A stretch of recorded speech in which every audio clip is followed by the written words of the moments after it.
Hey there, Pathfinders!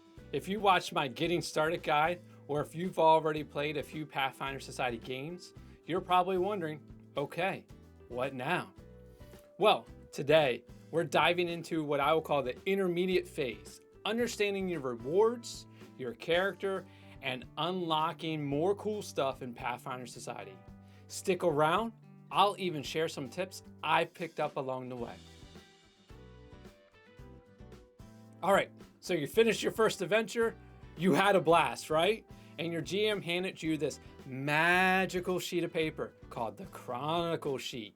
This isn't just a receipt though, it's super important.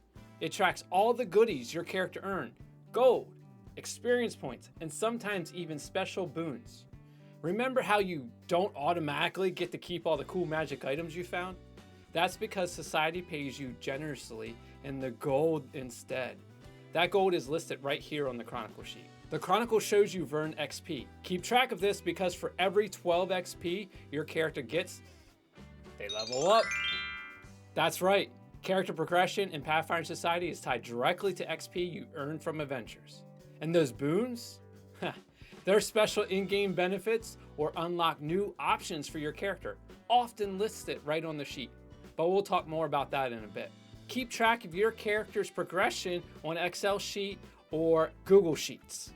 It's to help you manage your characters along the way as you get more and more characters into the society. So, you're racking up some XP from your Chronicle sheets, and once you hit a multiple of 12, guess what? Boom! It's level up time. You get to choose new feats, boost your stats, get stronger for the next adventure. Now, what about all that gold you're earning? Well, guess what? You can use it to purchase pretty much any common equipment or items your character has access to. The general rule of thumb is you can buy items up to your character's level or less, with some exceptions for items found on Chronicle sheets. This is where the magic of PFS comes in.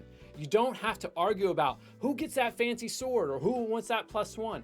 Everyone gets their share of gold, and you get to decide what fits best for your character's needs. But don't feel pressure to spend all your gold as soon as you get it.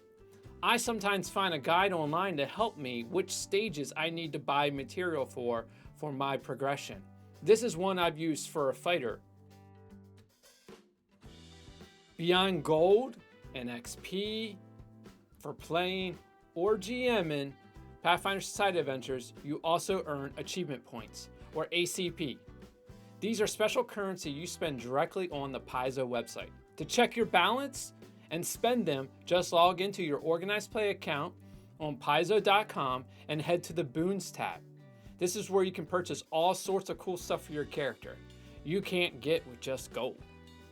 Well, what kind of boons? Well, think about unlocking uncommon or rare ancestries for your characters, or even grabbing a resurrection ritual for an unlikely character who bit off more than they could chew. New players actually start with a good chunk of ACP too, enough for many awesome ancestry boons. I don't get to play that much, so my ACP is collecting dust. So you played a scenario and loved it, or maybe you want to experience with a different character or from a different perspective. Good news! You can often replay adventures. Some adventures have a repeatable tag, meaning you can play them any number of times with different characters. You can even buy additional replays with ACP. When you're replaying, you generally earn full rewards, just like the first time, but always with a different character. Your original character can only earn credit once for a specific adventure. An important rule when replaying, don't spoil it. No metagaming. Don't use your player knowledge to affect your character's action or ruin the surprise for others at the table. It's all about fair play and fun for everyone. Replaying a scenario that I've GM'd is one of my favorite ways to experience it as a player. It gives me a whole new perspective on the scenario. Well, you got the essentials down. Chronicles, leveling, spending gold, ACP, and even replays. But Pathfinder Society has even more depth if you want to dive in. You can explore downtime activities where your character can do things like earn income between missions, or even craft cool items. There's also more advanced lore options and campaign rules. For all the nitty-gritty details, every single rule, and to truly become a Pathfinder expert, your ultimate resource is the Lore Spire Guide, found on paizo.com. It's huge, but it's got all the answers. My tip, don't feel the need to read the entire Lore Spire Guide cover to cover right away. Just jump in when you have a specific question.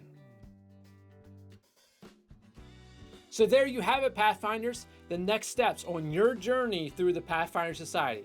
This campaign has so much to offer, and I hope this guide helps you unlock even more fun.